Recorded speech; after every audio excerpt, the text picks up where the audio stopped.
Baik, terima kasih atas kesempatan yang diberikan kepada saya. Di sini saya akan memaparkan materi mengenai parensialisme. Di sini saya akan menjelaskan yaitu pengertian parensialisme. Parensialisme dalam pendidikan filsafat adalah pandangan menekankan pendidikan bahwa bermula dari orang tua, di mana kata parensialisme berasal dari kata parent, yaitu orang tua, di mana pendidikan bukan hanya tanggung jawab sekolah, tetapi juga berawal dari rumah, yang dimana tanggung jawab sekolah tetapi tanggung jawab orang tua, di mana pendidikan moral dalam parensialisme yang berperan penting adalah orang tua, di mana kita mulai pendidikan yaitu orang tua, dan setelah itu barulah kita mengenal dengan lingkungan sekolah, setelah dari orang tua dan lingkungan masyarakat.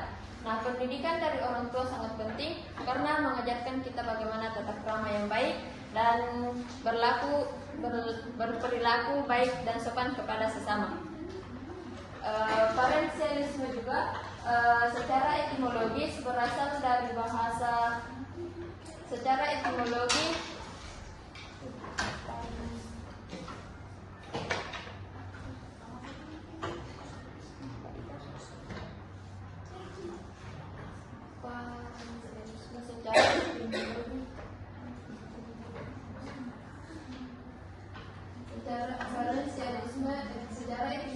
parensialisme berasal dari bahasa Latin yaitu parensis, yang berarti abadi atau selalu ada.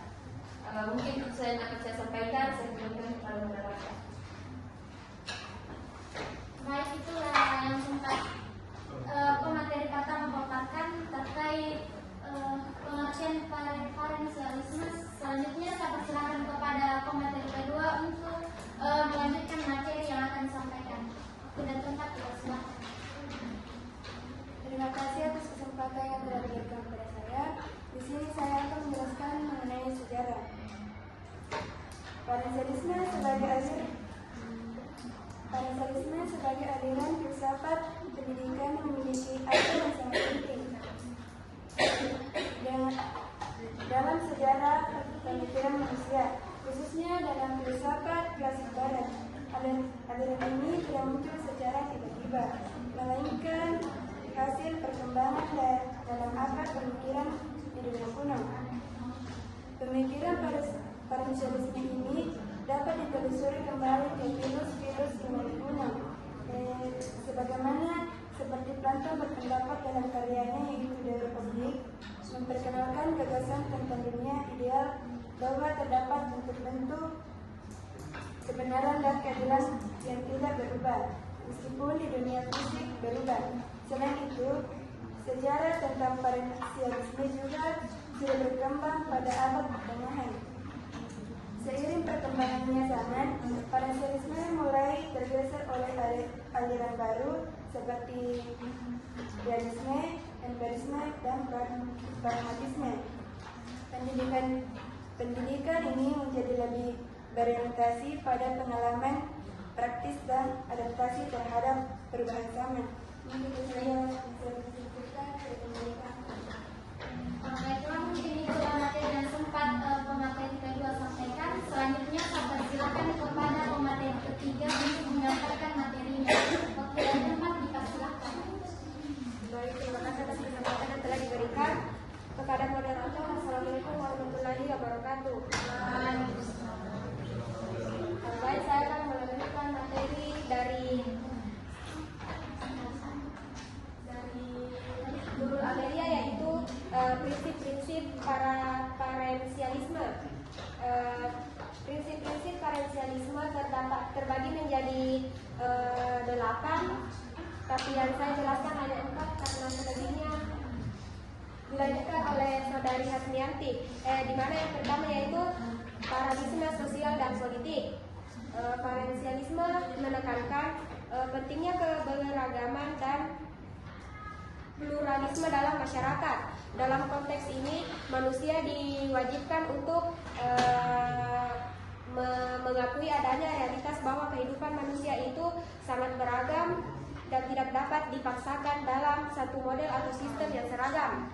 Kemudian yang kedua yaitu keadilan yang bersifat kontekstual, yang dimana akses yang bersifat kontekstual ini berpengaruh dengan keadilan dan hak-hak individu manusia dan sangat bergantung pada konteks seperti konteks sosial budaya, sejarah, dan tempat individu itu berada. Dan karena itu dalam penerapan prinsip keadilan haruslah sensitif terhadap perbedaan tersebut dan mempertimbangkan manusia lokal atau manusia-manusia yang bersifat yang mempunyai konteks sosial budaya dan sejarah ciri khasnya masing-masing. Kemudian yang ketiga yaitu pengaruh terhadap otonomi individu. Salah satu prinsip utama dalam parensialisme adalah pengakuan terhadap otonomi individu, di mana otonomi ini menghargai kebebasan perpribadian manusia untuk membuat keputusan dalam kehidupan, namun tetap dalam kerangka norma-norma sosial yang diakui oleh masyarakat. Kemudian yang keempat yaitu perlindungan terhadap minoritas. Masyarakat yang plural harus